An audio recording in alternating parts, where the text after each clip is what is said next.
On Tuesday, February 11th at 7:30 at Westworth United Church, Winnipeg's GroundSwell will be presenting a concert called Knee Deep in Clouds. This concert is a tribute to a Manitoba composer who was a singular personality and a truly original musician on the Canadian music scene. Composer Diana McIntosh was a fearless innovator in contemporary music. She explored diverse sounds and textures with an offbeat, often hilarious sense of humor, constantly pushing boundaries. Her bold compositions and adventurous spirit made her a true icon in the field. She was an outstanding pianist who collaborated with some of the finest musicians around, performing compositions written by herself and also other compositions written by contemporary composers. Sadly, Diana McIntosh died in 2022, but her legacy lives on. She was a founding member of GroundSwell, an organization that continues to push boundaries while entertaining and engaging audiences with their innovative and inspiring programming. McIntosh has also inspired the next generations of musicians to continue her work, exploring new and interesting sound worlds through music. One of the musicians she has inspired is the Brazilian Canadian pianist Luciane Cardassi. Cardassi is a Banff based pianist who met with Diana on many occasions, as Banff was one of Diana's favorite places to visit.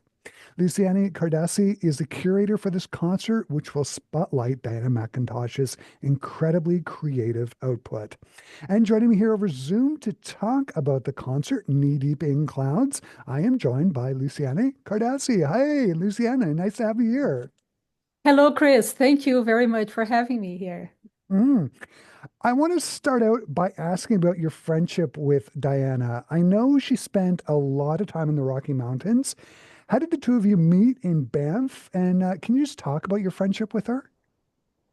Yes, that would be wonderful. Thank you for the question. I met Diane. I first met her. Um, I was still new here in Banff and in Canada.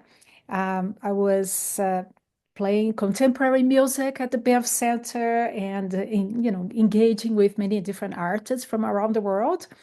And I met Diana McIntosh in one of her residencies, one of her many visits to Banff. I first met her, and she was playing an open studio in one of her studios, in one of the huts at the Banff Center. And I went there and I was amazed by her personality, her performance persona, and, her stage presence. It was very touching. I couldn't I can't forget about that first time. And then we started talking, and I saw her often through her visits. I wouldn't say we were close friends, but she was always very receptive to sending me scores when I needed. And it was always such a pleasure to engage with her. And only now, after she passed, I realized that when I first met her, she was already in her 70s. Yeah. She had Yeah. this, so much energy and was Mm, such a creative person. And I am very, very fortunate to have met her and to be playing at this tribute concert. yeah, absolutely. And you clearly must love her music. I mean, you studied her scores at the University of Manitoba Archives. What is it about her music that you found so compelling?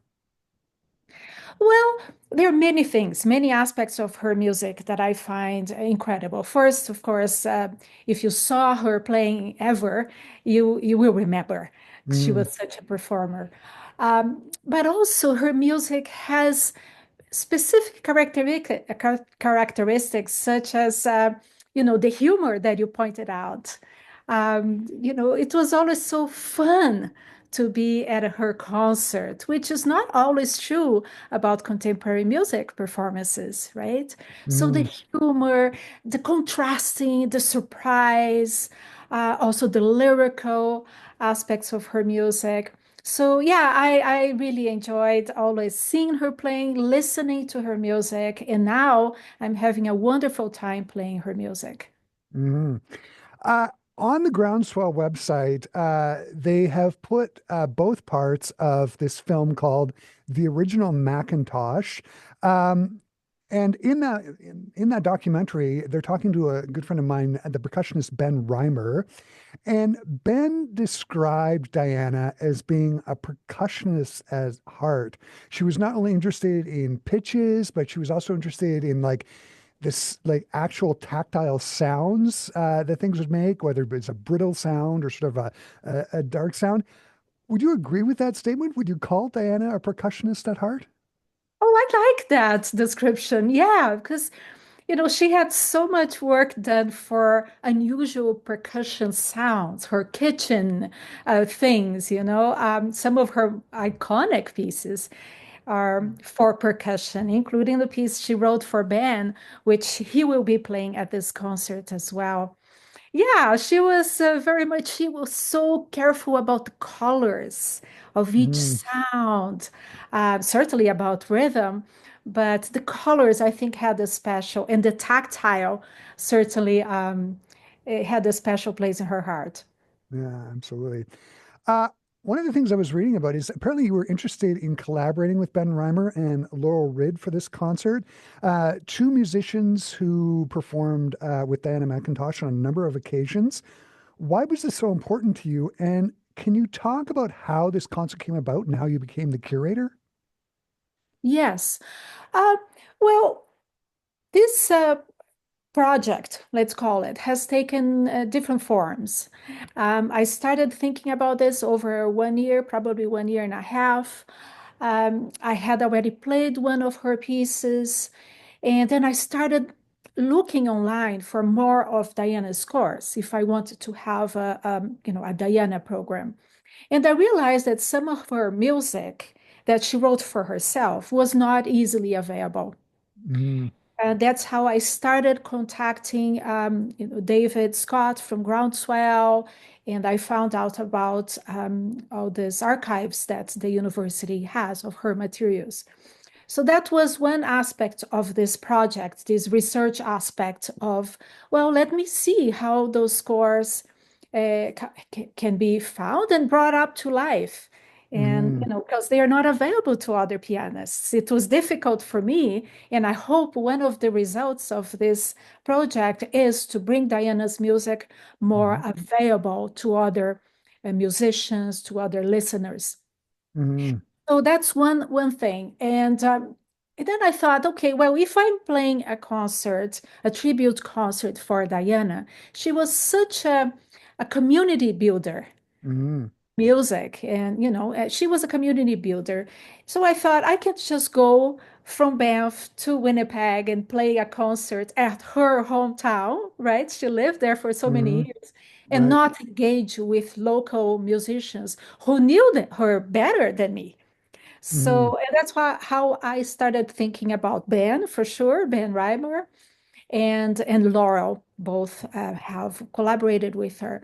Because of the time restrictions of this concert as well, I'm not going to be there for, a lot longer than a couple of days beforehand. We couldn't choose longer pieces to play, for me to play with them, mm, because we would need more rehearsal time. So Ben is playing a solo, and I am playing one piece with Laurel for flute and piano, and we're really looking forward to playing that one, Luminaries. It's beautiful. mm, mm. Can you talk about some of the other selections you're going to be performing on that concert on Tuesday? That's right. So I play From Wapta Ice. It is a Mm, piece for piano and recitation, and Diana loved the mountains, as you already pointed out. And this poem, as it is by Monica Meneghetti, the poet, who used to live here in Bath as well, and she lives in mm, Vancouver now. So this is a beautiful poem about the mountains by Monica and the music by Diana. And I have had the chance to play that in other occasions. So we start with that for piano and recitation and soundtrack. Then there will be luminaries for flute and piano, and Ben and Laura will play a short piece also called On a Glacier, so also related to the mountains. mm, And then I play a piece that I only had access at the special collection at university of her original scores. It's not a piece available yet. It's called A Rose is a Rose, Mm. and involves some digital delay that she used to have a machine next to her. And I'm going to play with a patch, a max Mhm. patch, simulating her sounds. And that will be, that's the first time I play. And that involved a lot of time for me comparing her original score with her recordings Mm. and making my own version of A Rose is a Rose. And I'm really looking forward to playing that piece. Then we have Ben performing his beautiful solo, Just Add Water. It's a piece that Diana wrote for him a few years ago. And then I have a recitation of another poem, which I found with Diana's scores. There's Yeah. no name of a poet. I assume she wrote. It's called A Piano is a Piano. Ah. And it's a very curious poem, and I believe she wrote it, and it was her in her materials, and I'm bringing to life, reciting the poem, and I finish with one of her iconic pieces, the toy piano and voice, which was it's a challenge for me. It is a challenging piece, and I made my own version. I hope the audience will be happy with my rendition. And I chose to finish the concert in this fun, Yeah. positive tone, as her music brings life and love to all of us. Mhm. For our listeners, the piece is called ABACADA, and it's for toy piano. I gotta ask, have you been practicing your mouth sounds?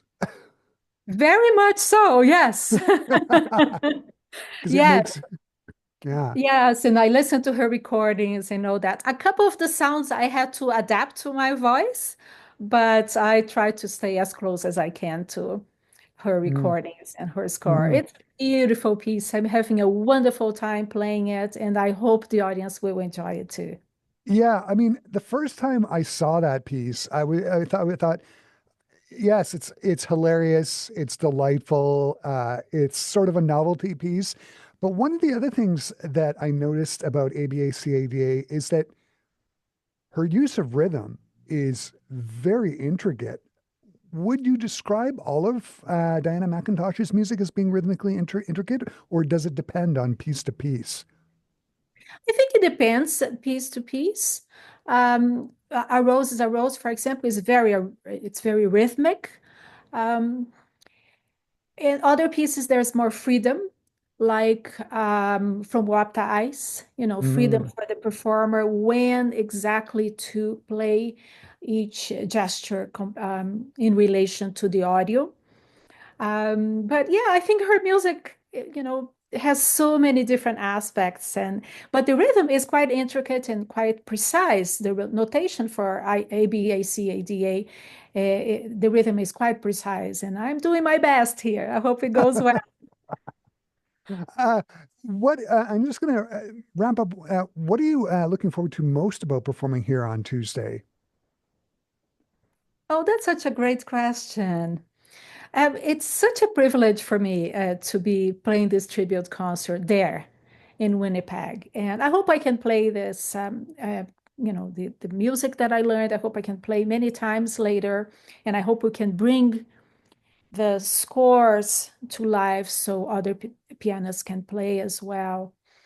Um, yeah, I would say, bring up good memories of Diana Mm. to the audiences and have a tribute concert in a very positive tone. She had a long and fulfilled life from what I can see. And she contributed so much to the Canadian music scene and to generations of Canadian artists. So let's celebrate that. Mhm. Uh, I had the opportunity to interview, the pleasure of interviewing Diana a couple of years before she passed away, and you never would have guessed she was in her 80s. Like just a bundle of energy and a bundle of ideas and thoughts. She really is a remarkable, remarkable person.